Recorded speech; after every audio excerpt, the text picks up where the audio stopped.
From everyday people to celebrities, all ages and walks of life, people decorate their bodies with tattoos.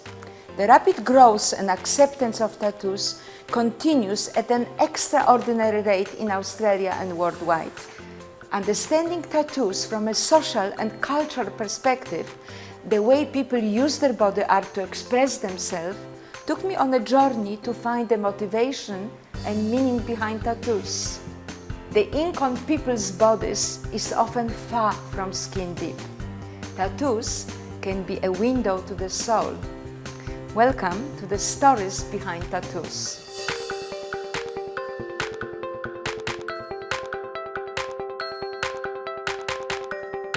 Welcome to Hello Darling Talk Show. Today my very special guest is Cory, who is a resident tattoo artist based in Margaret, Western Australia. Cory travelled across Europe, Asia and Australia before calling Margaret his home. I'll talk to Cory today about his work, his passion and his journey to who he is now. Hello darling, welcome to my show. Hello darling, thanks for having me. Cory, when and where did you decide to become a tattoo artist? Well, I've been drawing for my whole life and I thought I wanted to maybe get into cartoons or animation. I've done a few things and then I started getting tattooed, and that's when I really started like really loving the industry. I felt it was pretty awesome to me, and that's when my passion started potentially. That was, how long ago was that? Maybe when in my early 20s, so 10 years ago. 10 years ago. Now, you mentioned cartoons, and what's your favorite tattooing style as an artist? I like most styles. My favorite style, I just really like high contrast, though, like bold lines, heavy black. I like doing that kind of stuff. I do a lot of finer work as well, though, with fine stipple shading, and I find the contrast with the fine lines and the thicker lines really nice. So anything with that. And also your hand poker style? Oh, sorry, yes. And I prefer to do hand poke, yeah. That's right. Reason why? The reason why is just because that was the way I first started tattooing, because at that time I didn't have anyone to learn the tattoo machine, so I decided that I would try do the manual side of it, like the hand poke, rather than using the machine. And then I started more research, knowing that there's more professional hand poke artists, and then I thought, wow, this is cool. I can be really good at this, and then I just continued doing it. And you inspired by the cartoonist work, by work of mom? Tell us what's your inspiration? Well, mainly from when I was a kid. Yeah. When I was a kid, I really loved Mambo. At that stage, I didn't know it was the particular artist, but now, after going through research, as I've been growing up, and I know it now as Reg Mombassa, and his artwork was really cool. I thought it was really great, like real, like bold and quite political as well, which I didn't also realize as a kid. But yeah. But yeah, it's really cool. Okay. And what would you say, what are the main reasons of people coming and getting tattoos? Many reasons. Yes. Many reasons to walk through the door, from maybe people are getting something to do with someone passing away, maybe it's like a negative something, or going through an emotional stage of their life, to just start, I do quite a lot of ornamental work on like fingers and ears and things like that, so it's a little bit more of maybe a fashion statement, yes, rather than an emotional connection. But I'm looking for the emotional journey, stories behind tattoos, like you mentioned. Do you have any unusual story, without even giving people's names, we don't ask her about it, most remarkable stories in your few years career now? I think the things that touch me the most is when someone gets a tattoo from a family member who's maybe passed away, or something like that, because that's happened a couple of times to me. So I'm starting to get emotional when talking about it. It's wonderful. No, but yeah, they're probably the ones that touch me the most, because I kind of understand that little bit of pain. And may I ask which one was your first tattoo? I've got a tree on my stomach. Yes. That was my first tattoo. That was for my auntie that I was really close to. She passed away when I was young. And I got a tattoo for my mum as well. She also passed away not too long ago. Sorry. That's okay. Yeah, I think that I'm like over the trauma, but I'm actually not. So to capture it, tattoos can help people dealing with their traumas, grieving, but also celebrating. Yeah, 100%. Yes. Yeah, yeah, tattoos are really great like that. I know I like, maybe it's, you know, maybe it reminds me sometimes that, you know, she has passed away, but like, I don't know, it's just really nice to have that something there just to be like, you know, remember. So I remember her, you know. Well, I just get goosebumps, so yeah, I think I try to feel what you're feeling. Beautiful. So you also have a fashion line. I'm looking at your beautiful Yeah. t-shirt. Yes. Please tell me about it. Yeah, well, at the moment I've just got the one set of t-shirt designs, which is pretty exciting. Yes. But yeah, like I like to have a little bit of merch, one or two different kinds of merchandise, so that someone can buy something if they didn't want to get a tattoo or have a gift for someone. So yeah, that's why I've done it. And when you design any kind of work, tell me quickly through the journey of a person coming as a client saying, I want a tattoo. So yeah, probably about 50-50. Some people come with a exact something that they want, and then I Yes. kind of change it into a style that I'm happy to tattoo. And then sometimes I've got clients, because I've been now tattooing for about 6 years, that are very trusting with me. So they're usually the repeat clients that'll come back and say, pretty much just fill this little spot here. Yes. Maybe I'll ask for one kind of direction and I'll be able to draw whatever. Yes. But yeah, that's really great when those people come in, Yes. but I love either way. Beautiful. Did you have any stories where you couldn't get on the same page? Can it happen with a client where their vision is different to yours, or you can't find their vision? Yeah. So, well, I have, and I've learnt from that, and now I just try and have consults. So having the consultation so that you have a chat beforehand. But it has happened once that the design was completely different, and I had to reschedule that client because I wouldn't have the time to draw the full design. Yes. But other times we can make changes just before the tattoo and make sure that we're both happy. Yes. Can you explain me the phenomena about people not having fear of having the pain to get tattoo? How painful is, of course there is pain involved. Yeah, there's a bit of pain involved, all depending on whereabouts on the body you're getting tattooed or how big. The longer that you sit with it for a tattoo, obviously the more it will be painful. But I think it's just important that you come with, maybe you've had a meal and you're well hydrated and you're ready to kind of relax and try and zen out to that, rather than stressing about how much it's going to actually hurt. Yes. No, but try and put yourself into like a different space and enjoy the process, because it is a nice process. Cory, you had another very unusual journey. So this was the journey how to become a tattoo artist. Yeah. You have another amazing journey. Your name is Cory. You are a beautiful young man. Cheers. You started your journey. Yeah. What was your name before? Yeah, so I was born into this beautiful world as Chloe, and which I always loved the name Chloe, and I was devastated when I had to say goodbye to it, to be honest.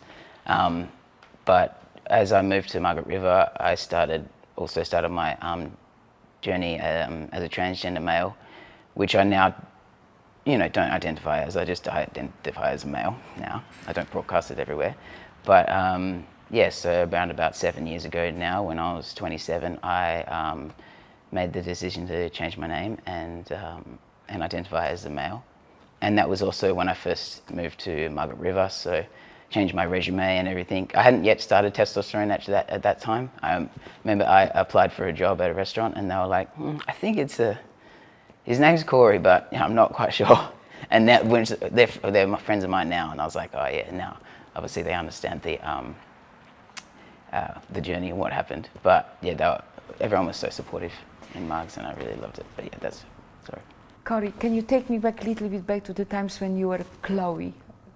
How young were you when you started realizing and knowing that you are different? Mm-hmm. Well, when I was a kid. But I also want to say, like, I know when you say, take me back to when I was Chloe, I must let you know that I've been exactly the same person this whole time. It's just only my name changed. Amazing. I'm like exactly the same person. I just Yes. literally have just had testosterone now. Yes, incredible. But yeah, so I first started feeling like, obviously I'm a little bit different when I was a kid. Primary school was great, but then as soon as you go to high school, start reaching puberty, that's when it kind of starts sucking a little bit. But I didn't really mind, you know, I was always a confident person. So if people didn't accept me for wanting to wear boys' clothes or having short hair, then that was their problem, not mine. But that was probably my question. When you were Chloe, but you felt Cory in a way. Oh, yes. That's my point. But people didn't know, so they were only treating you as Chloe, especially I kids didn't- at school. Yeah, I didn't know what transgender was until I was 23 years old. So I just thought I was a real heavy tomboy, Yes. you know, so I accepted that. And how was your family support?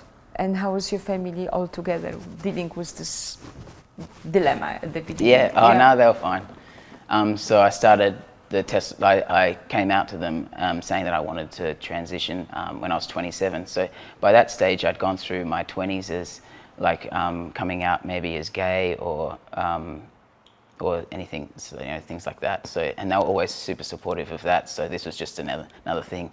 Yes. And they were like, okay, yeah. My Yes. dad, I sat down, I was like, do you mind if I have a chat? I'm going to come over and he's like, yeah, no problem. And I was like, oh, sit down. And he was like, oh God, serious? And then I came and said, I was like, Dad, I want to transition to a guy. And he's like, okay, Amazing. great. Were you nervous and scared before this conversation? Not really. Oh, a little bit, but not really. Because I knew that he was already supportive. He knew who I am, you know. I've always been. And how Confident. were your colleagues at school, especially high school? Did you experience any bullying, any resentment? Yeah, mainly just people just being horrible for no reason. Because Yeah. I was a girl that wanted to wear boys stuff. Yes. And apparently that's wrong for some reason. But you seem very strong, yes? Oh, that, yeah, maybe pretty strong. I had to be strong. How fantastic, yes? Yeah. What would you say is most challenging part of transgendering journey? The most challenging part is constantly being reminded because of the testosterone shots that I have to take, or the surgeries that you do and things like that.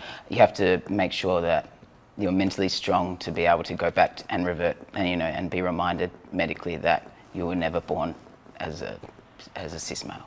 That is understand. probably the hardest. But especially because of I think, a way you take it, like you said, I was the same before as I am. Yeah, we're just changing certain, obviously, genetic, things. Do you know how strong you are? Are you aware of how? I like to think that I'm strong, but even talking about this, I've got my chest going. Okay. Okay. So I am strong, but yeah, it's still kind of like. Well, you're human after all that. And you are in a relationship now, yes? Yeah.